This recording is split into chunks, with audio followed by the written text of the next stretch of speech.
semaine, dans Carnet de santé, un regard sur la couverture maladie universelle, la recherche de soins de santé de qualité et abordables pour tous.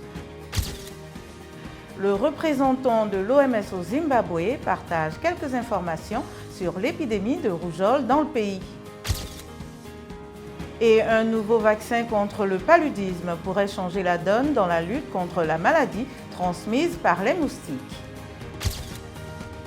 De plus du maïs aux bananes, nous goûterons aux produits agricoles bio cultivés au Maroc. C'est dans cette édition de Carnet de santé.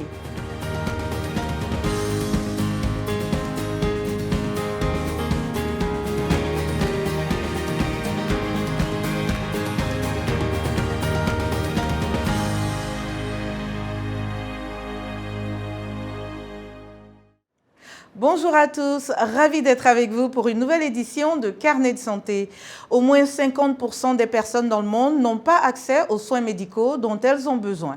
Et des millions de personnes font face à la pauvreté à cause de dépenses médicales, selon l'Organisation mondiale de la santé. Les experts affirment que la couverture sanitaire universelle est essentielle pour permettre à tous l'accès à des services de santé de qualité à tout moment, sans être exposés à des difficultés financières. Les partisans de la couverture sanitaire universelle affirment que cela permet à tous de se faire soigner plus facilement. Mais les opposants disent qu'il y a plusieurs inconvénients, notamment la diminution de la qualité des soins et les longues attentes avant de voir les spécialistes. Les services via la couverture sanitaire universelle sont entièrement ou partiellement financés par les gouvernements. Augmenter l'accès à l'assurance maladie est une stratégie adoptée par les pays pour faire de la santé pour tous une réalité.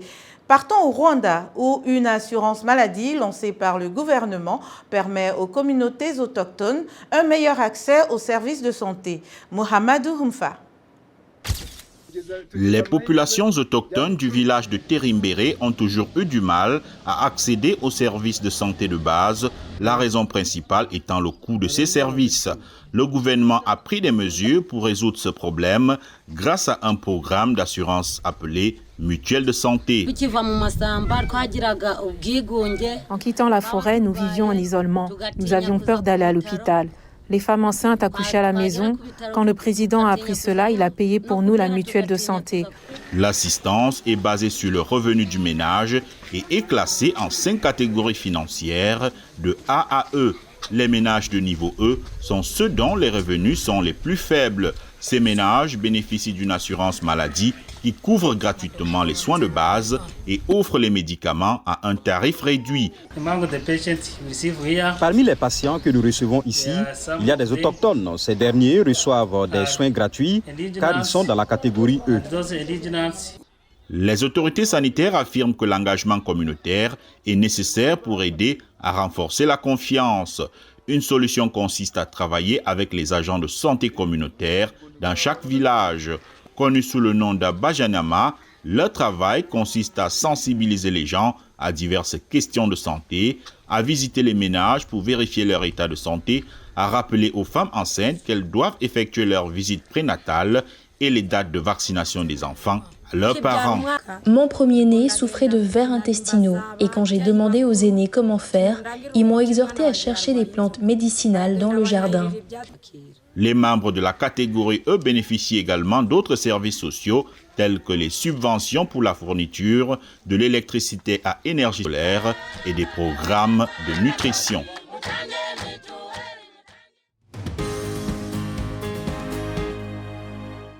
Le professeur Mohamed Nassir Sambo est secrétaire exécutif du système d'assurance maladie du Nigeria. Il en dit plus sur les défis et opportunités de la couverture maladie universelle. Une fois que vous êtes employé dans une organisation qui compte au moins 10 personnes, une partie de votre salaire et la contribution de votre employeur seront collectés et rassemblés dans la National Health Insurance Authority. Les problèmes que nous avions étaient que la loi ne prévoyait pas de dispositions pour le secteur informel qui représente la grande majorité. La couverture universelle comporte donc 3 éléments principaux.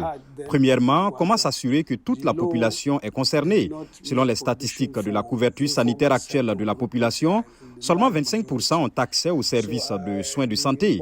Environ 5% ne l'ont pas. La couverture sanitaire universelle est donc l'un des éléments clés. Comment faire passer ces 25% à 100%? Deuxièmement, comment étendre des services qui sont actuellement nécessaires? Troisièmement, comment utiliser le concept de risque financier et de protection, l'un des principaux facteurs qui poussent les gens dans la pauvreté? Quelle est l'importance des services de soins de santé si vous n'avez aucun mécanisme pour obtenir facilement ces services? Les gens sont voués à la pauvreté et la pauvreté peut conduire à d'autres problèmes de santé et peut également entraîner l'épuisement des ressources ou l'endettement, ce qui constitue un cercle vicieux. Comment l'assurance maladie universelle sera-t-elle mise en œuvre? Il faut d'abord disposer d'un système social d'assurance maladie très solide. Ensuite, il s'agit de mettre en place un système d'offres très solide dans lequel les soins de santé primaires seront fonctionnels, les soins de santé secondaires seront fonctionnels, ainsi que les soins de santé tertiaires. L'avantage est qu'il s'agit d'une déclaration et puisqu'il s'agit d'une déclaration, on s'attend à ce que les décideurs politiques à tous les niveaux paient une prime et inscrivent la couverture universelle à l'ordre du jour afin d'éliminer tous les goulets d'étranglement qui constituent des obstacles à l'accès à des soins de santé de qualité. Lorsque vous avez des gens qui ont accès aux soins de santé sans aucune difficulté, vous aurez probablement une communauté très saine, des gens en bonne santé et une communauté plus productive.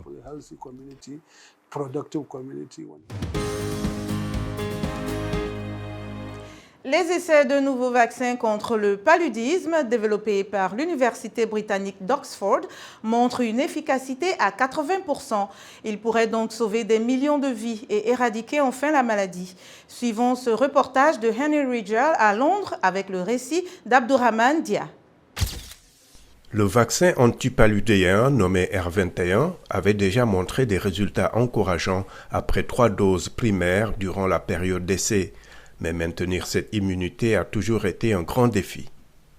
L'un des soucis était que ce serait une protection à court terme qui ne durerait que quelques mois. Ce n'est certainement pas le cas avec les données que nous publions aujourd'hui.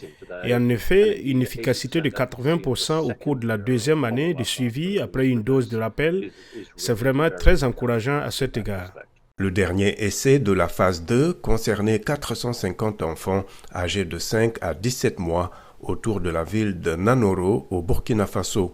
Les résultats, publiés dans la revue médicale The Lancet, montrent que la dose de rappel la plus élevée était efficace à 80% pour prévenir le paludisme. Aucun effet secondaire grave n'a été observé. Nous essayons de vacciner contre un parasite. Ce n'est pas un virus. Il a des milliers de gènes. La conception d'un vaccin est complexe. Plus de 100 vaccins ont fait l'objet d'essais cliniques et celui-ci semble fournir les meilleures données à ce jour. Nous sommes donc ravis. Le Serum Institute of India, qui a produit des millions de doses du vaccin anti-Covid pour AstraZeneca, fabrique aussi le vaccin antipaludéen R21. Nous essayons de faire quelque chose de similaire avec le paludisme, de produire un vaccin à faible coût, quelques dollars la dose, et de le fabriquer vraiment à grande échelle afin que nous puissions obtenir 100 millions de doses ou presque possible. Le paludisme a tué environ 627 000 personnes en 2020.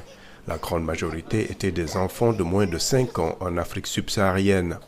L'Organisation mondiale de la santé a approuvé le tout premier vaccin antipaludéen en octobre de l'année dernière, appelé RTS-S. Mais le vaccin R21 peut offrir même plus d'espoir. Un vaccin aussi efficace que celui-ci devrait pouvoir sauver des centaines de millions de vies par an et finalement des millions de vies au cours de la prochaine décennie.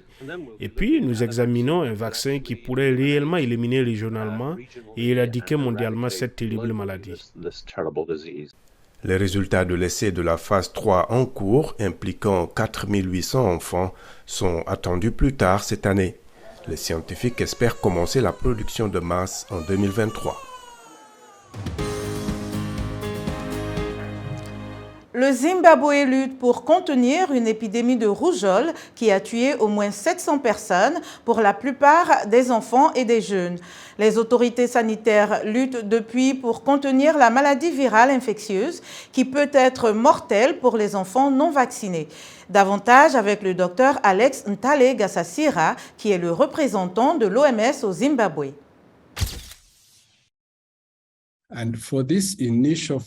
Pour cette phase initiale, la campagne de vaccination contre la rougeole a été limitée aux enfants de 6 mois à 5 ans. Mais nous constatons que dans certains districts et communautés les plus touchés, plusieurs enfants de plus de 5 ans sont concernés. Cela nous indique que nous devrons peut-être élargir le groupe d'âge que nous ciblons pour cette campagne de vaccination jusqu'aux enfants de 15 ans et que nous avons besoin de ressources supplémentaires. En ce qui concerne la prise en charge des enfants déjà malades, nous faisons de notre mieux pour renforcer les capacités dans tout le pays en formant les agents de santé. La rougeole n'a pas été vue depuis 12 ans dans ce pays, donc certains de nos agents de première ligne doivent être formés sur la façon de reconnaître et de gérer les cas.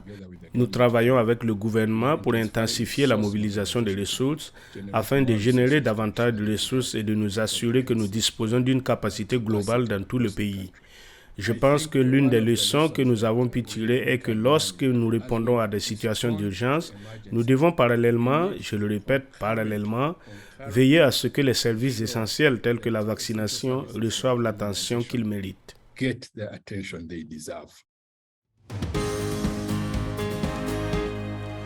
Du maïs aux bananes, tous les produits cultivés dans cette ferme que vous allez découvrir sont biologiques. Appelée Jnan Lakhbir, la ferme est située à Darboisa, une ville à 20 km à l'ouest de Casablanca. Elle a été créée en 2003 par Fatouma Benadembi Djerari, une ancienne sociologue qui s'est reconvertie à l'agriculture biologique. C'est avec Nathalie Barge. Du maïs aux bananes, tous les produits de la ferme Jnan Lakhbir de Fatouma Djerari d'Arboisa sont organiques. Cette ancienne sociologue, passée à l'agriculture biologique en 2003, utilise du compost de foin et de bouse de vache et replante les graines de ses fruits et légumes. 70% de l'agriculture, c'est les petits paysans qui ont moins de 5 hectares. Donc ça veut dire qu'en fait, on peut beaucoup les accompagner pour aller développer cette agriculture. Il y a du monde pour le faire. Il y a déjà des savoir-faire sur place qu'il faut simplement réajuster, remettre à jour et corriger s'il le faut pour faire de l'agriculture durable. Je pense qu'on a, en tous les cas en Afrique, toute l'Afrique doit aller vers l'agriculture durable, biologique. L'agriculture biologique a en effet le vent en poupe au Maroc, selon Chiban Halal, expert indépendant à Rabat. L'agriculture organique s'est développée au Maroc de 4 000 hectares en 2010 à 12 000 hectares aujourd'hui et en termes de production, nous avons atteint 120 000 tonnes. 21 000 tonnes sont destinées à l'exportation et le reste est commercialisé sur le marché local. Il faut aussi noter qu'il y a une volonté politique importante dans ce sens et en ce qui concerne le développement de la production biologique. Les agriculteurs locaux qui passent au bio reçoivent souvent la visite de Madame Djerari, les incitant à se tourner vers de nouveaux types d'engrais. Pierre Galtier a cofondé une entreprise qui produit des engrais organiques à partir d'excréments d'insectes comme la larve de ver de farine. On reçoit du déchet, ou on va collecter du déchet, on le donne à manger à nos insectes, on transforme les digestats de ces insectes en fertilisants et nous transformons l'insecte en protéines qui pourra être utilisée pour la nourriture des animaux et le fertilisant qui va être utilisé soit pour de l'agriculture bio, soit pour l'agriculture conventionnelle. Selon le ministère marocain de l'Agriculture, les méthodes agricoles bio ont débuté vers les années 90 et se sont développées dans le cadre du plan Maroc vert. Ce mode de production interdit l'usage des intrants et produits chimiques de synthèse à toutes les étapes depuis la production jusqu'à la commercialisation. Notre émission tire à sa fin. Pour plus d'informations, rendez-vous sur notre site web voaafrique.com. Vos questions et réactions sont toujours les bienvenues sur la page Facebook de VOA Afrique. Vous pouvez aussi me suivre sur Twitter @linormoudou. Merci de votre fidélité à Carnet de santé. D'ici la semaine prochaine, portez-vous bien. À bientôt.